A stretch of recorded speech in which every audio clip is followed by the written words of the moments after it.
Thank you for tuning into Inflection's Crowdsource Recap. This session was all about how to build stronger schools through community asset mapping. Keep watching for key insights presented by Inflection's Chief Program Officer, Manuel Colon, and Elise Kuykendall, Inflection's Director of Partnerships. Yes, and so I think it's always really good for us to see that we all come with assets and we all can provide a resource, especially to our school communities. And so with that in mind, we wanted to talk about asset mapping and community asset mapping in particular.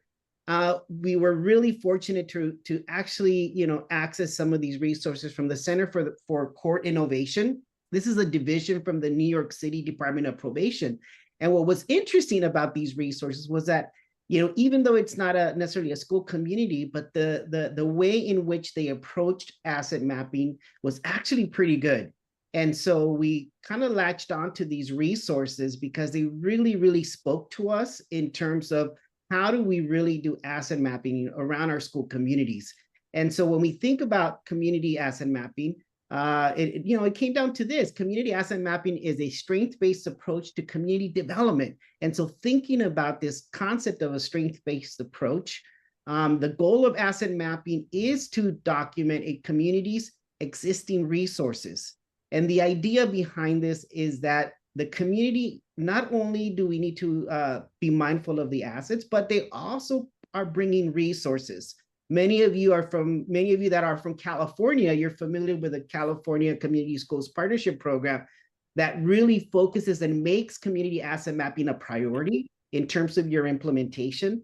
And so considering why that's important, it's because we want to make sure that everything that we do with the concept that what we are doing for our kids and for our students, really it's a whole community approach. It's not just the school, it's the families, the community that bring the resources to the school in regards to ensuring our students are being successful. So again, this is one concept, but I think it really speaks to different settings. We really need to think about these three concepts, but really not limited to these three. The institutions, the individuals, and the organizations that really make up our community. What you want to conceptualize is everything that is around you that make up your community.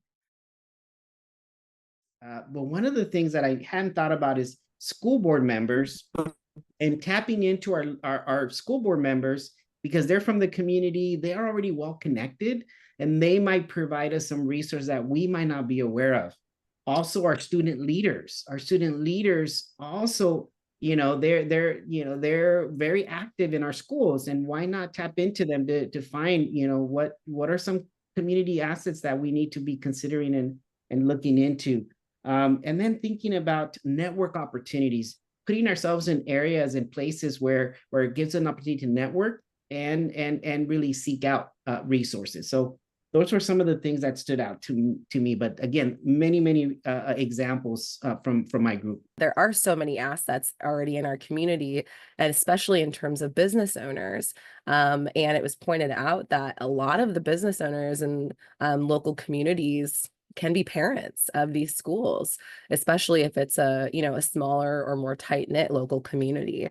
And a lot of parents are just that. They're loving community members, they're stand-up business owners, and they're looking to support. They know that the school or the district needs that, but they're not exactly sure how. Okay, what if we just meet with people one-on-one and we sit with these businesses and we say, hey, and kind of help them go through some asset mapping of themselves and say, okay, what do we have to be able to contribute? And then how does that match up with the needs that the school has? And I just think, taking that extra step of sitting down with businesses and helping them understand and align with who you are as a school and what your purpose is with students, and align the resources they have to that in a very personal way.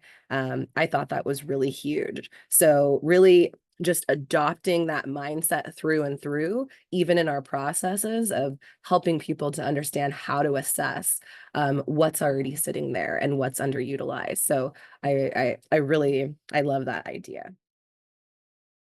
It's important for us to organize it so that way, not only do we keep updating this information, but we also are able to share it with others. When we think about sustainability of all the great things you guys are doing, think about the resources that exist without having to say, oh, we need to raise money, or we need to get a new grant, or we need to have, other types of funding. No, there's already people who truly want to provide resources and supports to your schools. We had a really good conversation around really just identifying, okay, who are our community partners already? And most districts do have, somewhere a list of here's everybody that we work with, or maybe it's on the website. This is our list of official community partners. So even, as a new community school coordinator or someone on that team, really going through that list and saying, okay, how are we viewing each of these partners as assets, and have we tapped into them? And if we haven't tapped into them, coming up with a very real plan of, oh, let's do it. Let's meet with them. And maybe they're not aware of what we're looking to get after. They don't know what we need and what the best way to support us would be. And so really having an actionable and doable and intentional approach to this asset map of, okay, let's list everybody out, and then really let's go through and what's our action plan. Also categorizing them by the frequency of that resource coming in. And then the other thing that I thought was also a very good idea is, tying the resource back to your LCAP. Many times we don't realize that, for California folks, all of us have an LCAP, and our LCAP guides our work, our district work. There's district goals that are attached to it. But if we can tie our work, or specifically our community schools work, back to our LCAP, it allows us to really think about sustainability, and also to ensure that this becomes part of what we do as a school. And then another idea that came out from our group is the idea of tapping into other districts. In one community, you might have 2 or 3 districts that are kind of doing the same thing. Why not bring the districts together and share some of these resources that are currently there, creating some kind of a coalition to really, maximize and be able to facilitate the collective resources that we all can tap into. So thanks for watching. For more resources on community engagement, visit portico.inflection.org. And be sure to keep an eye out for our next crowdsource.